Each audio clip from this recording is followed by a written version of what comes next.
right, welcome everybody to the inaugural episode of Leadership, a podcast where four adults get in a room together, at least virtually, and we discuss difficult topics together, topics that we know we're probably going to disagree on, but we're going to go ahead and do it like adults and not yell at each other and have good conversations. So being our first episode, this is probably going to be a little rough for you guys listening and watching, but apologies there. We'll get better as we go on.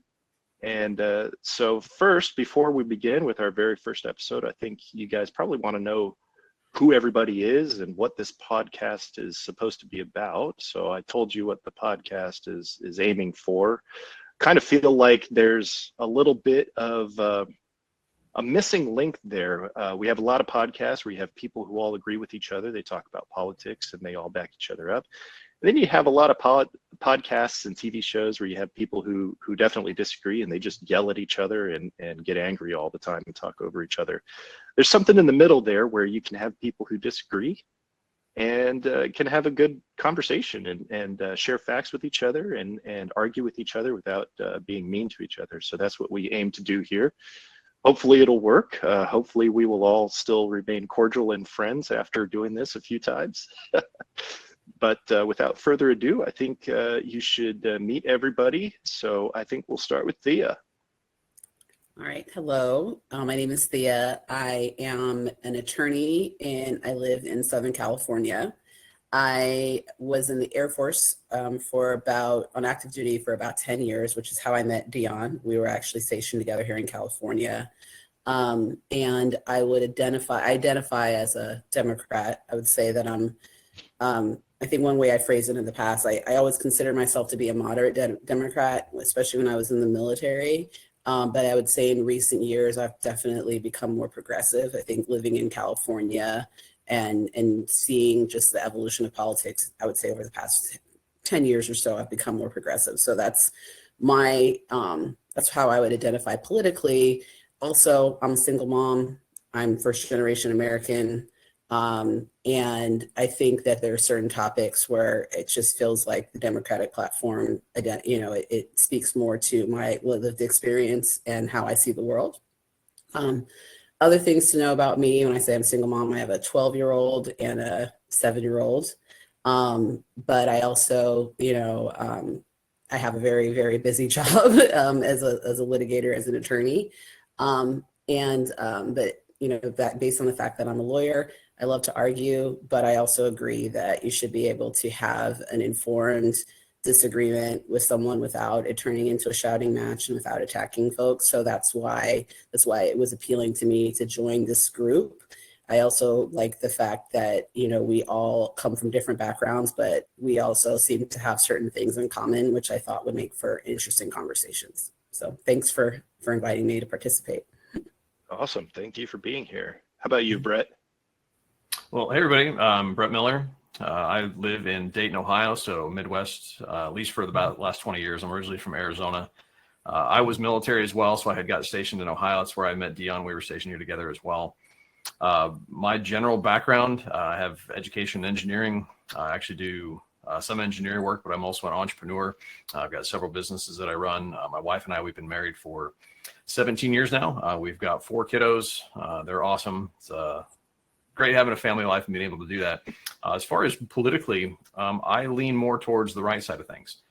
I'm registered as a Republican in terms of voting. Kind of like a Thea too. Like the platform just speaks a bit more to how I see America as it should be. In terms of the way the government should participate, the roles of the people, all those kind of things.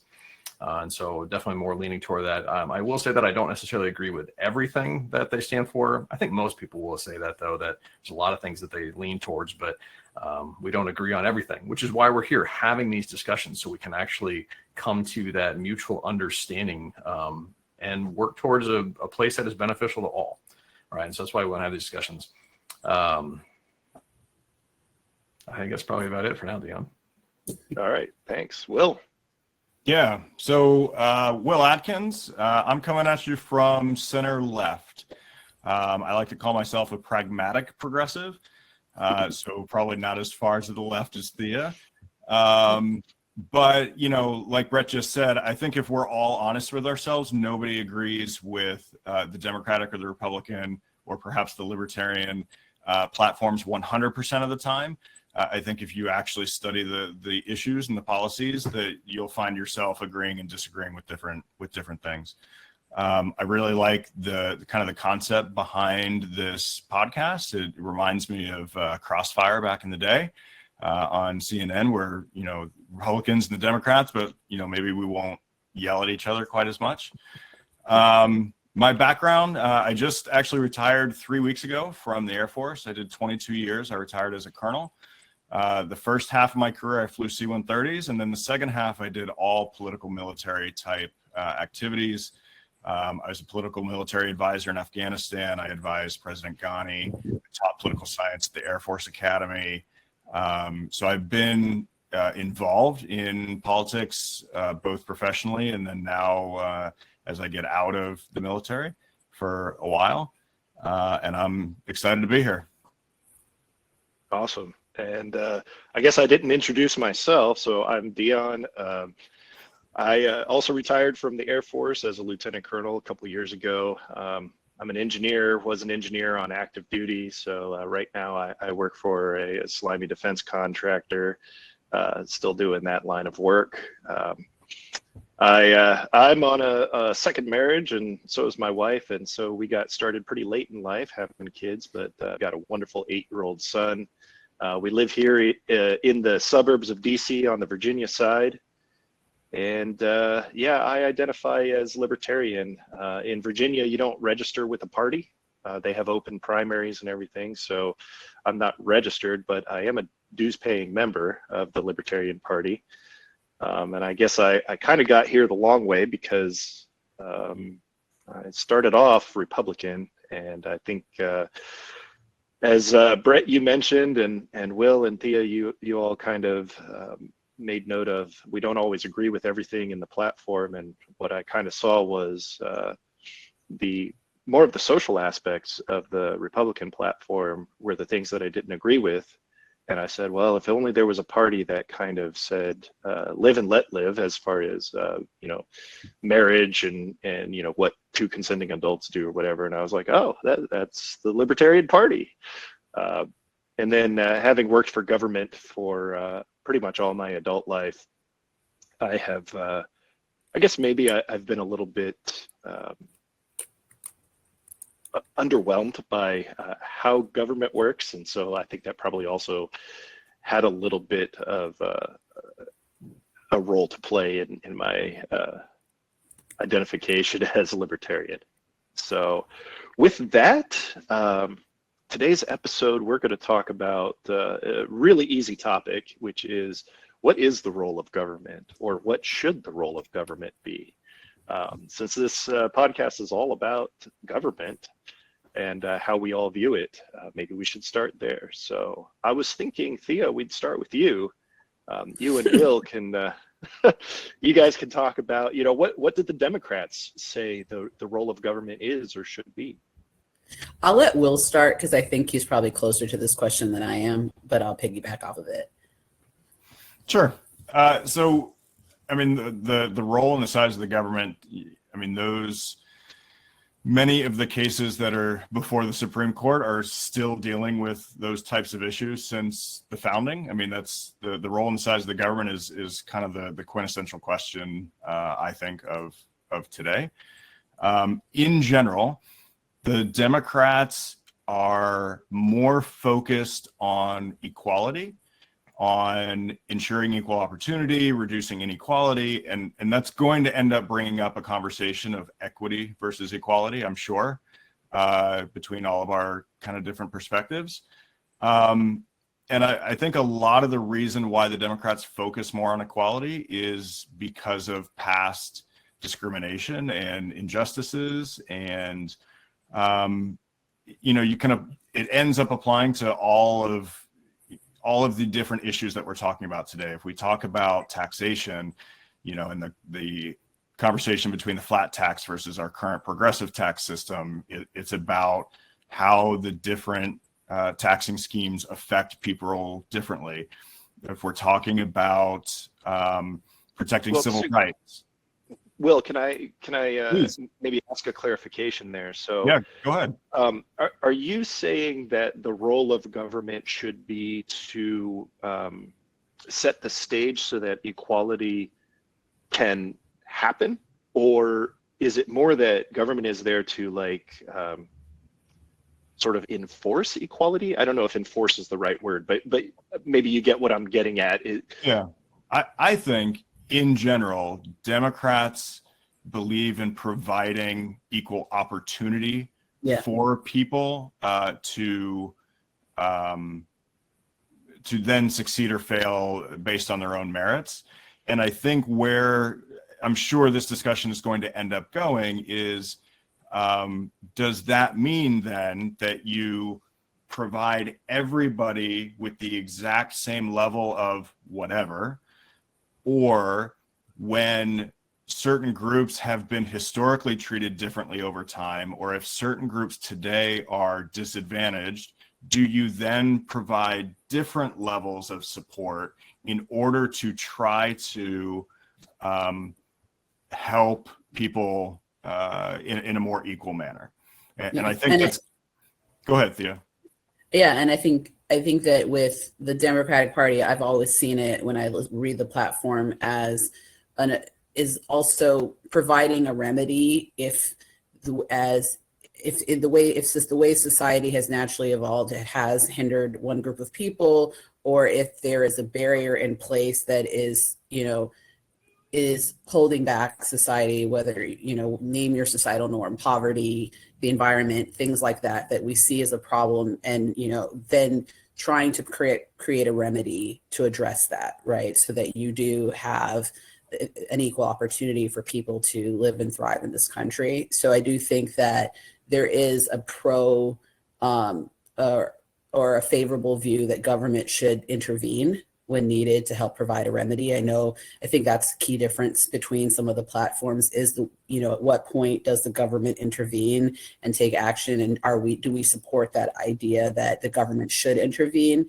and help to provide a remedy where there's a societal problem that can be addressed through a government remedy.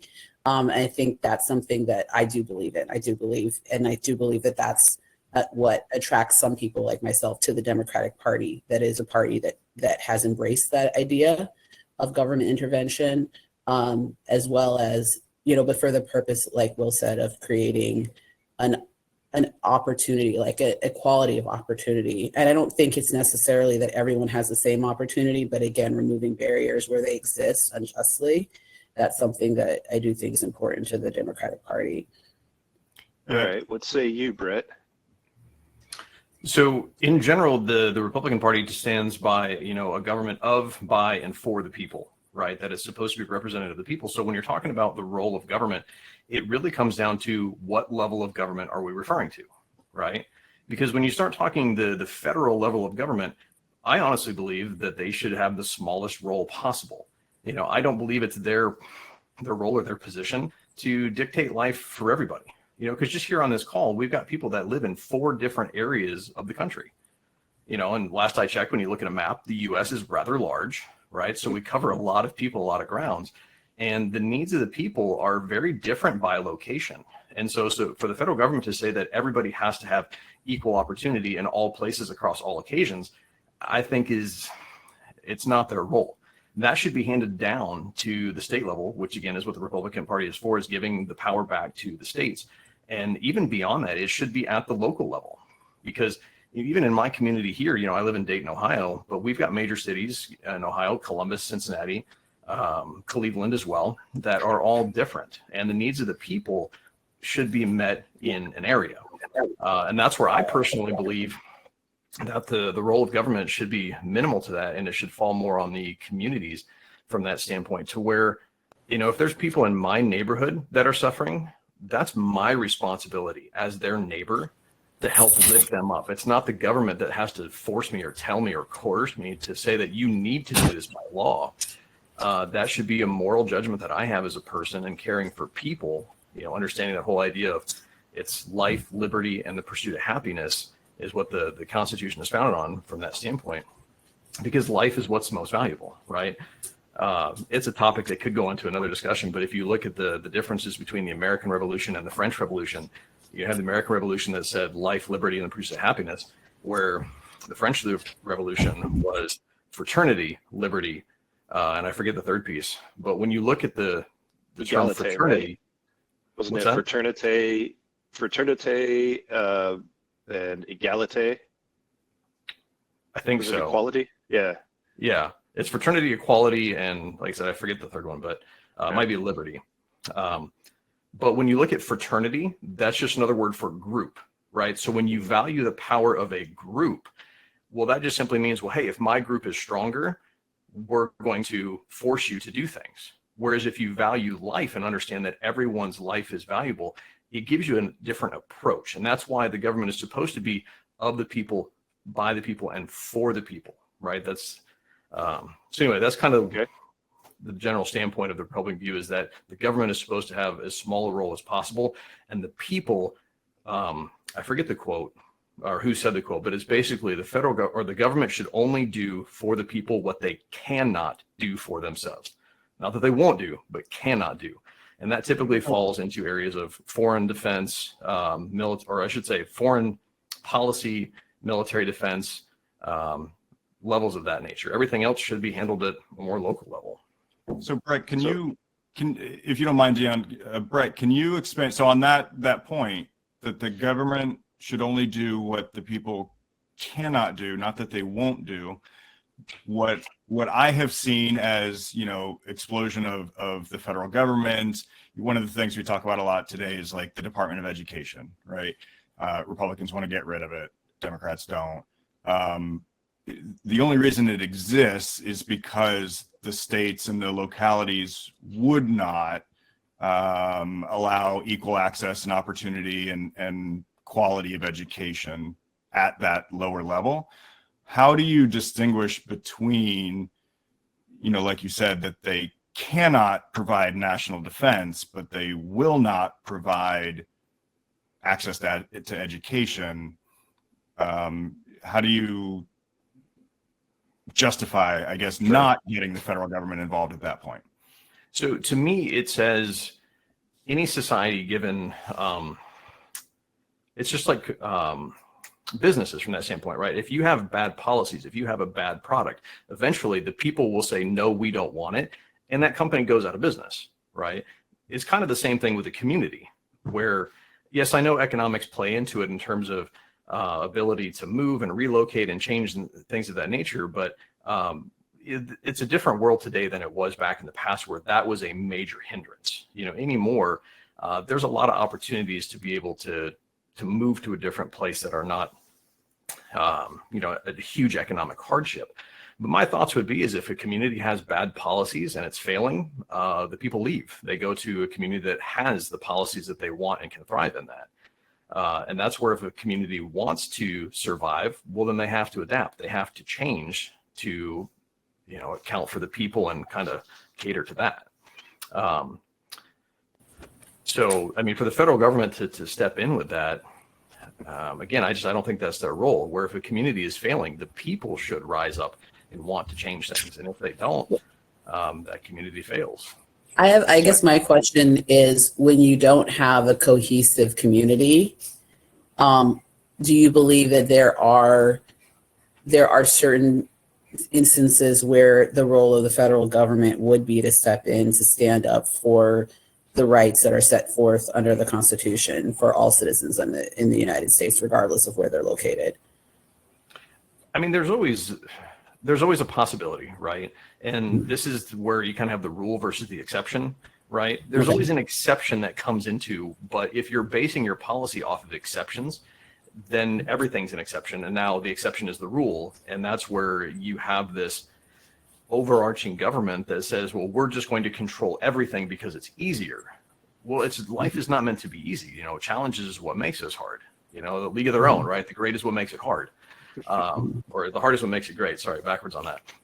But that's the idea, is that there are supposed to be things that cause struggle. It's the only way that you gain strength is by facing resistance. And I'm not saying that we put people into positions like that, but it does give people the opportunity to rise up, right? When you look at things like the Great Depression, yeah, it was a terrible time, but there was also an incredible amount of success that came out of that. People tend to thrive in that.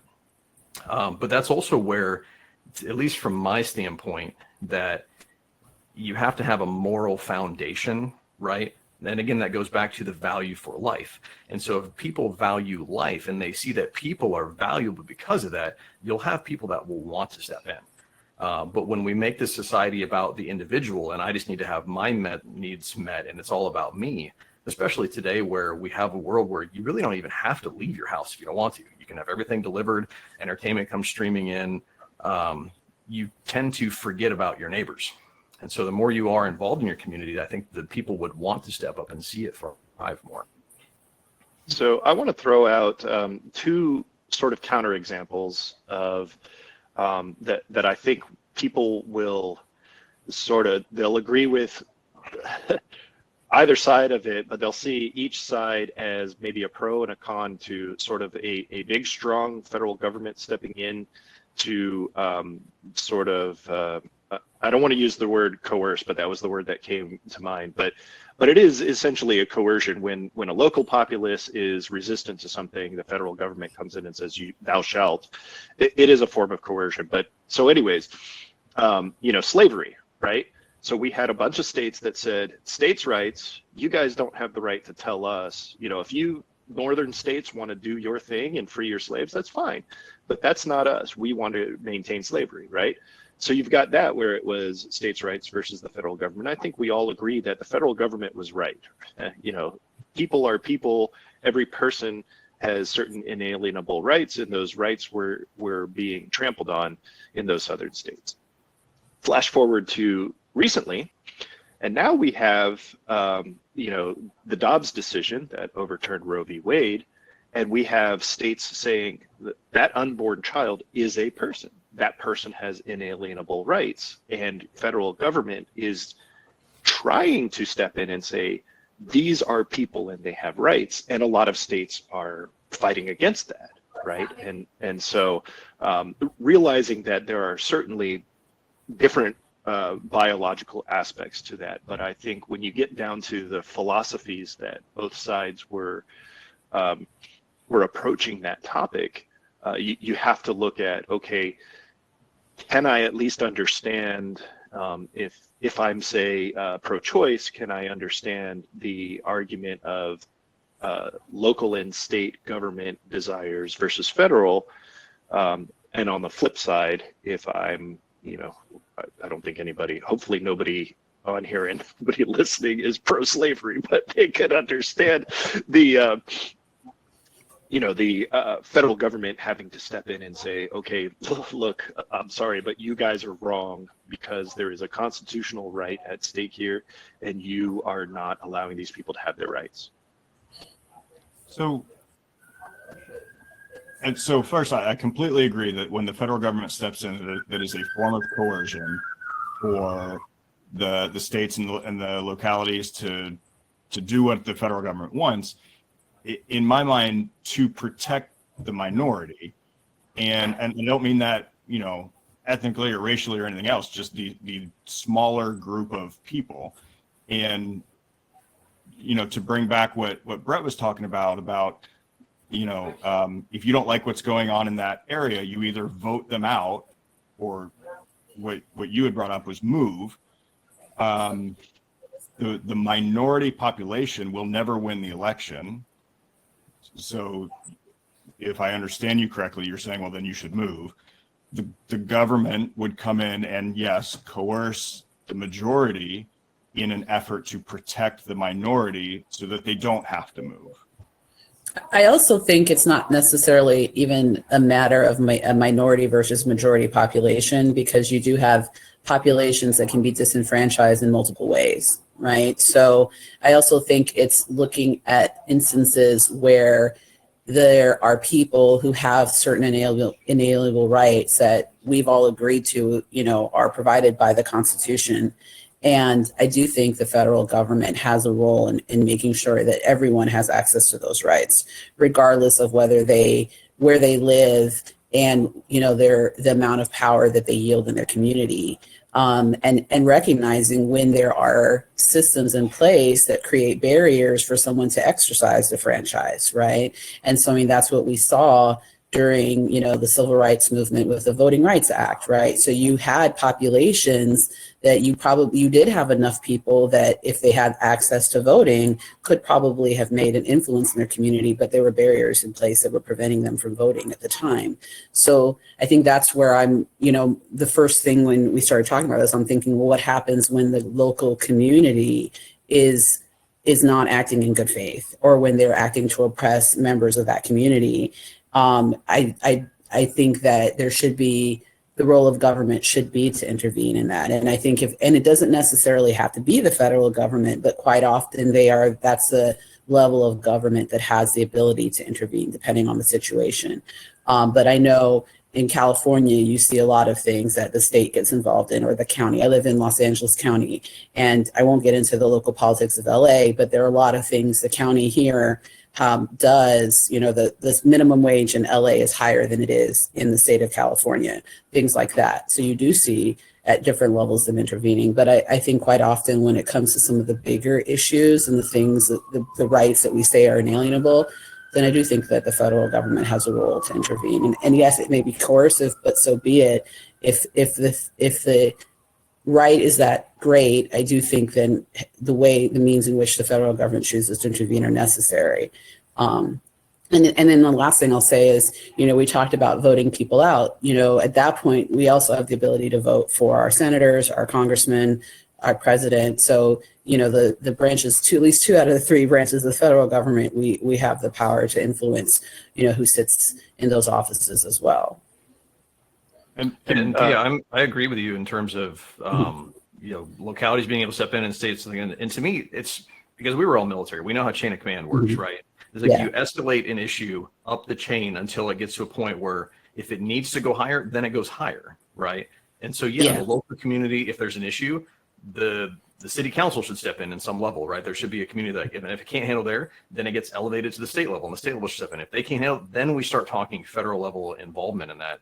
But the people should be allowed to solve things themselves, and that's where if it can't become a solution, yes, it gets escalated. But in full agreement with you guys on the rights piece of it, right? When it's an issue of human rights, that's a problem, right? When people are being treated unjustly, that's not okay, right? It never is. But there's also a difference when you start looking at enforcing rights versus needs, right? There's a difference that plays into that, right? Somebody might need food, but you don't have a right to food, right? You have your skill set, so if you need to... I think you might have just opened up a can of worms there. Well, I mean, you don't need a road either, right? You don't need highways, interstate highways, but we all benefit from having our interstate highways, keeping them up to certain safety standards. And as a society, we've bought into the idea that the government can provide for these common needs, right? And so I think an argument, as far as the food argument, can be creating some type of social safety net. Anyone, if eventually they find themselves in need of it, it exists there for everyone in society. So it's not necessarily about the individual, but it's about the idea that we say collectively we want to create some type of social safety net. It doesn't have to be catch you for everything, but keep you from falling below a certain line. That's where I think there's a difference between just saying, you're just going to give things to anyone just because, but also recognizing at what level do we care about our neighbor, right? At what level do we collectively, Well, I think that's where it comes back what to I was going to, sorry, Brett. No, you're good, Dan, go for it.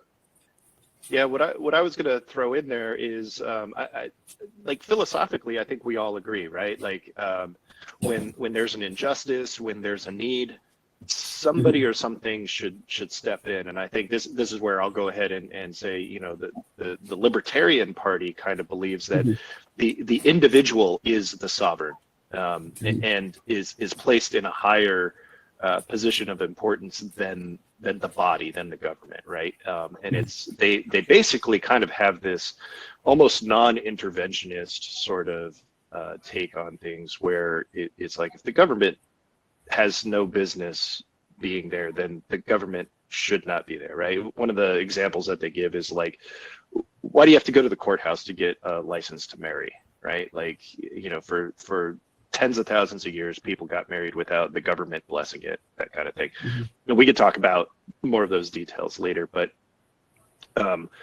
I think what I kind of wanted to get at with this is that even though we all agree that somebody or something should probably step in, we all kind of have grown up thinking, well, that's the role of the government. It's the government's role to step in and do that. And I think the Libertarian probably says, hold on, the government is probably the last solution that we should look for to solve this. Let's try everything else first. I'll kind of give you a recent example of that I thought was kind of funny.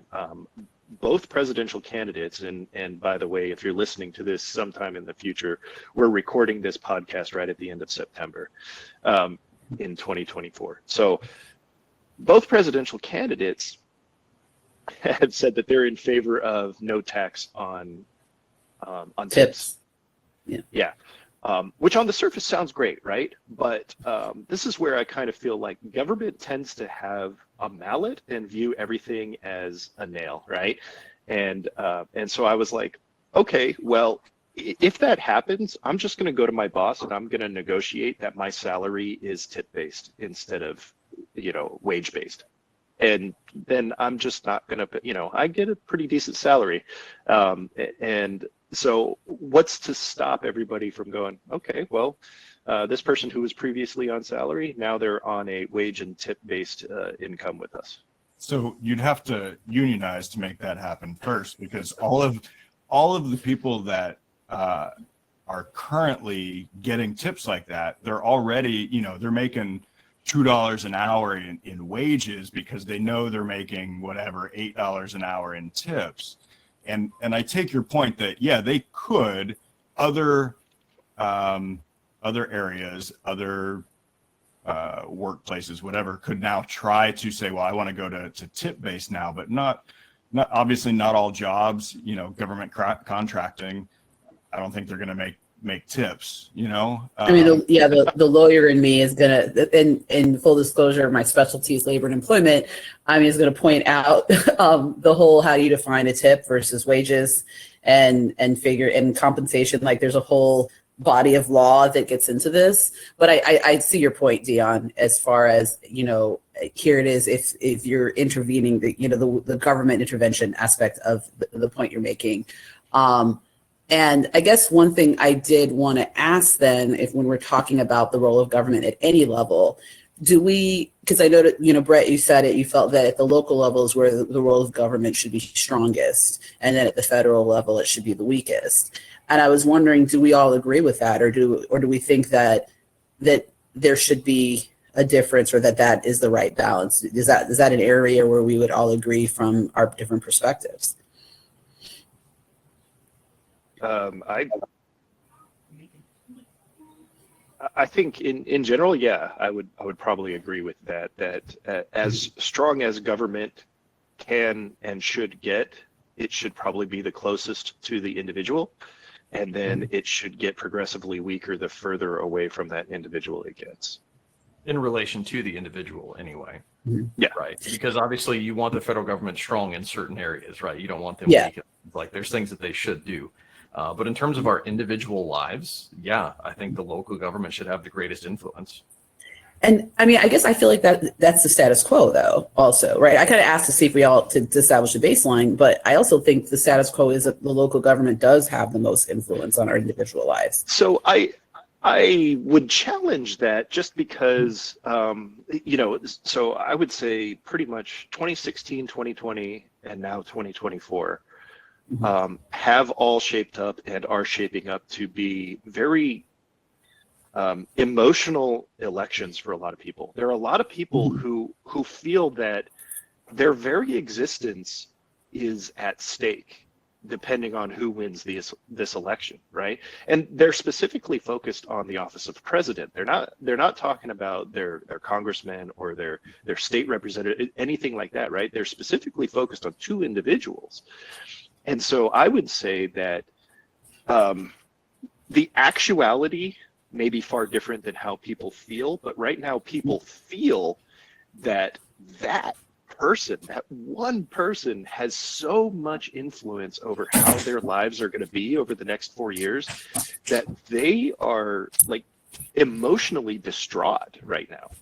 I think, though, that you're making my point, though, in that the reality may be there's a perception that the president and the federal government has so much control of certain things. Like, for example, when you talk about police reform or when we talk about mass incarceration, most people who are incarcerated in the United States are incarcerated by the state. They're not incarcerated by the federal government. When you talk about police reform, you have hundreds of police departments across the country, and most law enforcement is run by the county, right, or the state. They're not run by the federal government. The federal government, outside of funding, has very little role in most law enforcement in the U.S. But here, those are topics that come up in the presidential election when the president has very little influence over those issues. But local governments and state governments have huge influence over those topics. And I think that's the same is true for many things, you know. And that's where I think sometimes the perception is skewed that the federal government is the branch of government that has the most influence over our everyday lives. And I think really it is our local government that has the most influence. You talk about school boards, you talk about, you know, issues that come up before city council. Those are local government bodies that are making those decisions and influencing how we live. And I just think that is a misperception. I guess I'll throw out one counterpoint here, and then I think it's been a while since Brett's been able to get a word in edgewise, so we'll let him speak. But again, I'll bring up the recent Dobbs decision, right? And so you could draw a pretty straight line from Donald Trump to Supreme Court appointees to the Dobbs decision, right? And I think a lot of people would probably go, hey, that man definitely had a direct influence on my life, depending on where I live, right? You maybe if you live in Alabama or Georgia, you've felt it a lot more than somebody who lives in California. So anyways, I would point to that as maybe sort of less of a I feel this way, but reality is different, and more sometimes maybe reality is actually that powerful. But does that not prove Thea's point that, okay, direct line from Trump to the Supreme Court to the decision, but ultimately what has the power is the state, not the president, you know? Yeah, that is, yeah. Point taken, yeah. Brett? I mean, to that point, I mean, we all seem to be in agreement about this to where, yeah, the government should be more locally based, and then that's kind of how you look at your life. So maybe it's less of an issue of how the government operates and what the role is there, and maybe it's a public awareness campaign that we should be having to let people know, hey, this is how your government actually works, and this is how you should pay attention to it. Well, and podcast. The reason and I think the reason that's that significant is because I think a lot of times when you talk about the polarization and the anger that people feel towards government, they aim it high, but then don't necessarily even have any knowledge or, you know, or engagement with what's happening in their local area. Like, can you name your city council members? Do you know who's sitting on the school board? Do you know what's happening in your local area? And that's where I think there's a disconnect when we talk about civic engagement and how you really actually address this. And you see this with people who are in organizing. Like, once you start organizing, then you learn quickly how things run and who runs what, and suddenly you get a lesson in civics. But that's something that I do think is a gap in, you know, when you talk about how people perceive the role of government and their power to influence it too, right? Because it's a lot easier to get involved in local politics than people realize. And you have much easier access to the people who are making decisions. And even for me in LA, right? I still have more access to the folks in LA County, you know, running the county than I do, you know, Kamala Harris or, you know, Donald Trump or whoever should win the presidency this year. So, yeah, and I mean, I think that's something to think about in terms of how people understand government has worked, and I don't know, I guess probably gets us in the idea of the career politician, right? Yeah, that's an oxymoron in my opinion. It shouldn't exist. right? Because the idea of a politician is someone that is of the people. And if you have someone that's been in politics their entire career, they don't know what it's like to be of the people anymore. So how can they represent us?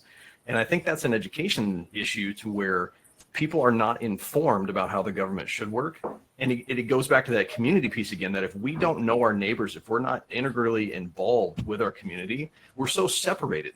And I don't know, the presidential election to me almost comes off like a, high school, prom king and queen election. It's like, well, who's popular, right? But what impact does it really have on the school? It's minimal, right? There's so many other things that should be paid attention to, but people don't. I honestly think because as a general populace, as Americans, we've become kind of lazy with it, where it's like, oh, that's not my issue. Like Dion, you said, we've grown up, that's the government's issue. We're going to hand it off to them. Somebody else handles that. So you start getting the bystander effect where, you see this all the time with someone who gets into a car accident. How many people just go drive by and like, well, that's not my issue, right? The police will come, they'll handle it. Well, you were there, you were a witness, you're part of the community. Why wouldn't you want to step in and help? And it's because people feel they don't need to. And so we see that on the local level as well, where people feel they don't need to be involved in politics because, oh, the big guys will handle it, right? Whereas if people realize that their voice carries so much more, that they do have that involvement in their community, I think that would change a lot of things in how people operate on their daily lives and how the government operates. Hey, Dion, I got a question for you. When you brought up, it surprised me when you brought up the tax-free tips as a libertarian. I would have assumed, and I would like, you to set me straight. I would have assumed that a libertarian would look at that and say, that's good news that both parties want less government involvement in taxation. Yeah, taxation is theft. But so yes, on that point, absolutely, fewer taxes and less taxation is ideal. With that, I think comes a shrinking of the government as well, right? You can't just stop taxing people and then continue to spend like we're spending on the gross bureaucracy that we have. The reason that I brought that up was really to point out that I think a lot of times government at all levels, but especially the federal government, because it has such a huge diverse population, diverse geography that it has to manage. A lot of times it comes up with solutions that it tries to make one size fit all. It just falls apart because of you just can't make a one size fits all solution for such a diverse population. That's the concept that's of why central planning. That's what that is. It's called central planning. It doesn't work because you're having a few make a decision for all, which again goes back to the argument of smaller government for the federal size and aimed more towards locally, because then again we have a government that's of the people and for the people based on where we live. Yeah, and I think, and I don't want to speak for all Democrats, but I think, again, most Democrats would love the local and the state governments to take care of those issues so that the federal government didn't have to do a one-size-fits-all across the entire country. Because I think most people would agree, whatever, the education in Florida is not the same as the education system in Iowa. But when the localities or the states are failing in some way, I don't think the Democrats have any other option but to enforce a one-size-fits-all from the federal level. There's a quote from Madison in the Federalist Papers, like, if men were angels, no government would be necessary. Yeah. And I love that because to me it points to, I think in the early days of the country, we did have a much more localized government, and it was over time as men proved to not be angels. Now we have the Department of Education, the Environmental Protection Agency, the name your three-letter bureaucracy, because when trusted with that power, localities, individuals, states, what have you, abuse that power maybe. So I would throw out there one, having all served in the military, I think we all saw this where, one person craps his pants and all of a sudden we all have to wear diapers. And I think that happens a lot in the government too, where they go, well, this one company abused this privilege that they had. So now Yeah. we're going to come in and we're just going to antitrust and we're going to whatever, right? We're just going to pound this hammer. So I think that happens quite a bit. That's fair. And Yeah. then also when you said, well, when one locality is failing, it kind of brought to mind, well, by whose definition of failing, right? Yep. And so like I live in one of, it's probably the second most talked about school district that I've seen.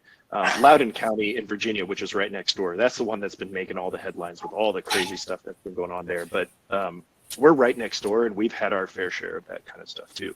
One of the things that's talked about is a so-called book banning, right? Where they say, oh, they want to pull these books out. And before I have an opinion on something like that, I have to read the book, right? And so I picked up a copy of Genderqueer and I read through it. And it's a graphic novel for those who are listening or watching and don't know about it. And it has pictures. And it has pictures of things that I personally think probably are not appropriate, at least until high school, right? And it has been found in some elementary schools and middle schools.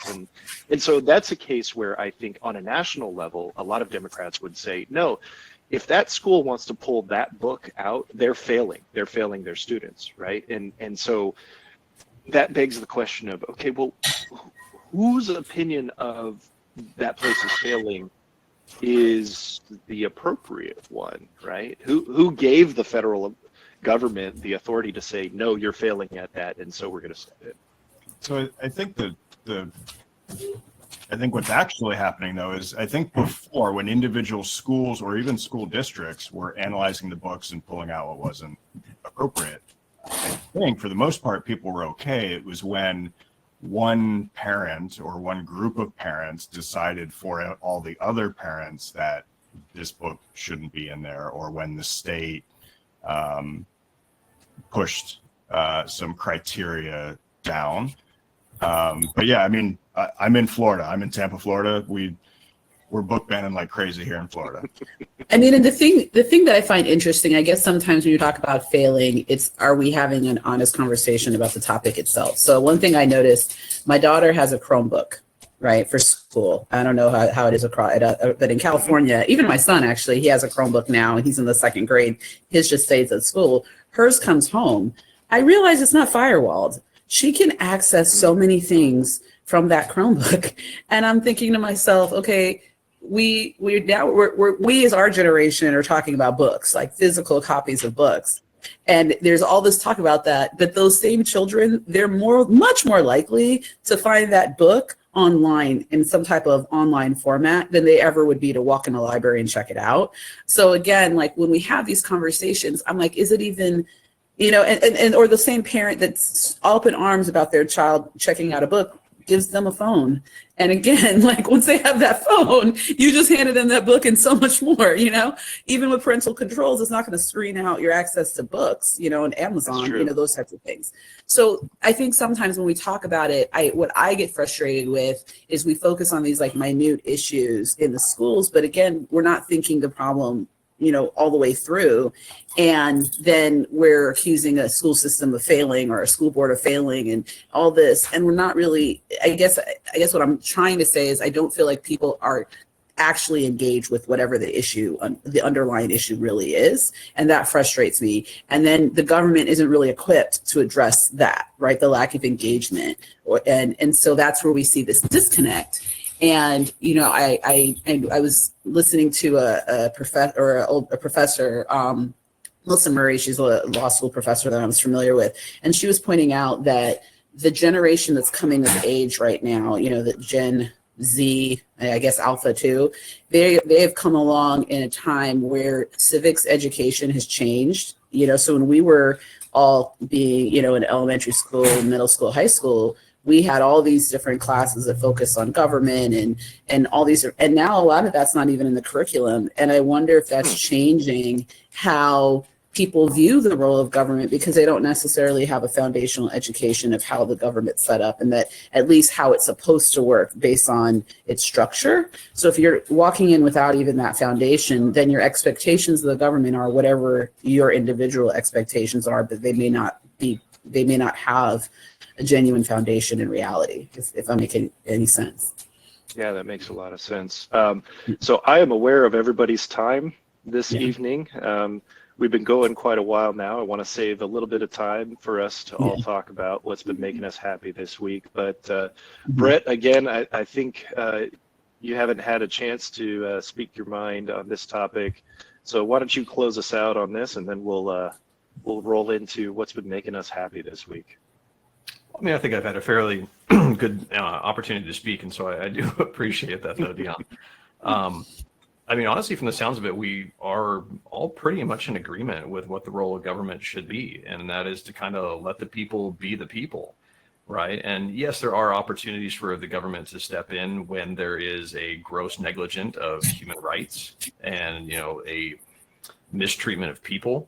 But Dion, I agree with the libertarian side of things too, to where it's like, hey, let's try everything else before we get the government involved, right? Because Thea, to your point, where you're talking about school education, you're saying, look, the government's not even equipped for this kind of stuff. And honestly, I don't think that they should be. That's not their role to get involved in the local issues that come up from that. If you have a school district that wants to ban the book, well, I think that should be up to the parents of the kids that are in that school, right? And yeah, you talk about, giving a kid a phone. Well, that's negligent parents, like you kind of mentioned. But again, that goes back to my statement earlier about the kind of the inherent laziness of people, as we've become so disconnected from our society that most people are so entertainment driven because I don't know, that's a whole nother discussion outside of the the role of the government. But yeah, I guess kind of my final point on that is that people are smart enough. People are intelligent if you give them the opportunity to put some deep thought behind something, right? And if we can get to that point where we can get people to genuinely want to be involved in their lives and thrive from it, people will. We don't need the government to guide us on that, because when it really comes down to it, you can't legislate morality anyway, right? You talk about the book and stuff that's there. Like if that's there, it's putting laws on certain things. It's kind of like having locks on your doors, right? It only keeps honest people honest. If somebody really wants to steal something, they're gonna. And so I think you may have just introduced a topic for next week about legislating morality, because I immediately had thoughts. I have thoughts on that one. Well, that absolutely could be our topic next time. But again, it's like you can. My point with that, not leading that, but you can write the law, but that doesn't mean people are going to follow it, right? They have to have an internal compass for them to want to do that. Or enough of a big stick to make them not do it, right? But that too. Okay. Anyways, Thea, why don't you lead us off with something this week that has been making you happy? So I was hoping I wouldn't be first, because I was struggling to come up with an idea. All right. That's all right. I guess I will say. Yeah. You guys go first. I'm bad about being the first one to go. So. Brett, Will, either of you? Yeah, I can cover this one pretty easy. When I had an opportunity last night to take my son to his first professional soccer game. We went, Thea, this will kind of fit for you. We went and saw FC Cincinnati versus LAFC. So. Ooh. Yeah, it was a good game. It was his first one. We had a couple of LA fans sitting right in front of us, and my son probably annoyed them because I don't think he was quiet the entire game. He's 9, right? He's absolutely loving it. He's yelling at the players, telling them to do stuff, and it was just fun watching him just enjoy himself. Nice. Oh, okay. So now you gave me my what's making me happy. I got to go see Usher last Sunday, and when I went to the concert, he had a few unexpected special guests, to include Boyz II Men and LL Cool J. And I am a huge Boyz II Men fan. And when Usher sang with Boyz II Men, I was standing there screaming at the top of my lungs and singing to every word. LL Cool J, it was really cool to see him. I'm also a fan. It was songs from the 90s that I loved as a teenager. You can see my face was lighting up just talking about it. It was one of the best concerts I've ever been to. So that I'm still kind of on the high from getting to go to that concert last week. That is awesome. I had the Boys to Men 2 CD when I was in high school. Listen to that. Yes, I did too. I did too. All right, Will, how about you? Well, so mine's lame after those two things. No, I was gonna, having just retired, the 1st of September, just having a little bit more downtime getting to read. And I'm glad that you brought up the whole banned book thing.